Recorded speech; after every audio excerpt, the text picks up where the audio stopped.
What up, my poker peeps? It's the Hatter. And I'm going to show y'all three hands that happen back to back to back with my boy Swaggy Mac, my brother. And it's just going to be a teaching moment. And I know that he won't take no offense to what I'm about to do.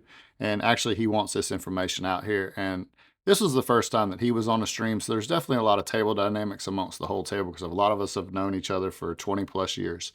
So in this hand, suited pairs is going to open up under the gun with ace king to 20. We're playing 2-2 deep. So it's going to go over to Digstown. He's going to go ahead and flatten a small blind with pocket sevens, which is fine. And as you'll see, Swaggy Mac looks down at pocket jiggities. That's right, Jax. And he decides to only call here from the big blind. Out of position, he definitely needs to be 3-betting here. I think if he 3-bets, he's definitely probably not getting jammed on by suited pairs, especially as deep as they are. But with the way it is, he lets Diggs come around. Now, granted, he could have 3-bet, ballooned the pot, suited pairs might have called, and Diggs could have come around easier. But as played, you can see Diggs ends up flopping top set. Now Swaggy Mac needs to know if his overpair is good, so he goes ahead and bets out for 30, which is fine. Suited pairs could float here, especially having the king of diamonds, but eventually he's going to fold and it's going to go back to Diggs. Diggs goes ahead. He knows that with Swaggy Mac making this bet, he's connected in some way, especially betting into the pre-flop aggressor. So he's going to go ahead and put in a nice raise here. I like what Diggs did here because of the dynamic of Swaggy Mac betting into the initial raiser. But like I said, this really goes back to the pre-flop decision making, and I think he needs to 3-bet them jiggities. So now he's going to go ahead and call because Diggs could be doing this with some type of combo draw, like 8-9 of diamonds. Also, if he did have a hand like 8-9 of diamonds, that 3-bet probably would have got that hand out of there for the most part.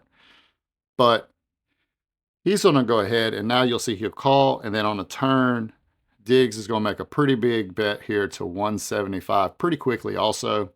And this kind of puts Swaggy Mac in the blender a little bit. I do believe if he, knowing what he said right after the hand happened, he knew pretty much the exact hand that Digstown had. He figured he had a set.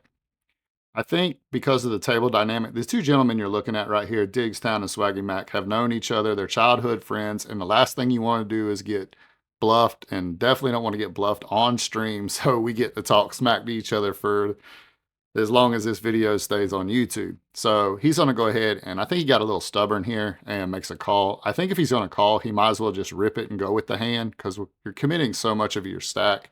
But he decides to call. I think if looking back, if he was to talk about it and knowing that he pretty much knew that at this point he was probably way behind. At worst, the way it's played, he could have, the flush draw, but I don't think he does, especially with the big bet on the turn.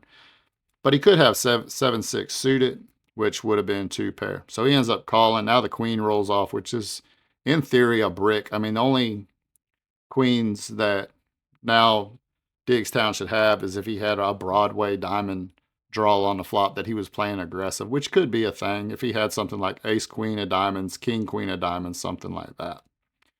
Swaggy Mac does not have the jack of diamonds. So eventually Digstown puts on a little show here. He's going to go ahead and shove. And like I said, Swaggy Mac knew on the turn he was pretty much making probably not a good call. So he thinks about it for a minute. Now he's hating. Right now, he already knows he's going to fold. I think it's in his heart. He knows that he's way beat.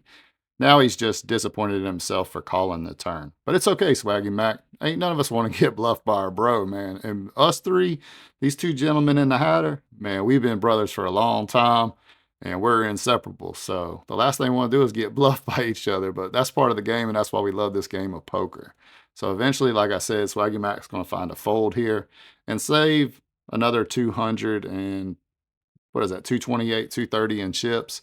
So maybe a street too late, but still a good fold right there. You saved a little bit of your stack. You'll see here in just a second, he's going to go ahead and top back off and jump back into the fray. I do believe when we go into this next hand, he's not tilting, but I could see that he's kind of disappointed in himself. You see him shaking his head there. So I think in this moment, as he's trying to get rebuy and everything, he's trying to get resettled and everything. So we're going to go into the next hand here, and I'll go ahead and jump into the action before the dealer gets the cards all the way out and the graphics come up. So in this hand, Swaggy Mac now is going to be the small blind. And when it's going to fold around to me, and Once again, table dynamics. I'm there to have a good time. I'm trying to drive the action, and I want to play a lot of post flop poker with these fellas. And if I lose big pots to them, it's okay. Some people came a long ways, and some came and gave up their evening with their family to come play poker with me. So as you'll see here in just a second, I look down at Jack 4 suited and hearts. I'm gonna go ahead and open it up. Like I said, I'm trying to play a wide range of cards on this hand or on this evening. So, and it's better for me to open up. I did a whole lot of weird things. I tried to be all over the map so they couldn't lock in on what I was trying to do. But it goes to Swaggy Mac. He looks down at ace queen offsuit and just flats. He should definitely be 3-betting here 100%, especially out of the small blind. It's a good squeeze spot and get my trash holdings that I be doing this. Now, as you can see, because I sun-runned on this evening, I flop absolutely amazing. I flop open-ended, straight draw, and a flush draw. So, of course, when he checks, I'm going to go ahead and bet. And I bet a little strong because I'm trying to build a pot now that I have a monster draw. And I bet 25, and he lets the ace queen go with no hearts. But if he 3-bets there, to be honest with you, if he goes to 50 to 60, I'm probably just going to let it go and I'll never see the flop. So there's another situation where 3-betting is so important. It's important for a lot of reasons. And a lot of lower stakes players, we don't like to balloon pots pre-flop. It's just something that we just don't feel comfortable with. We like to wait till we have a made hand before we start piling money in. But 3-betting is so important to narrow ranges and to get information. As I said, there'll be a hand here where now Swaggy Mac's on the button. He's got position. Ty here, he's going to go ahead and open up to 15 with the pocket jack. So now he has the jiggities.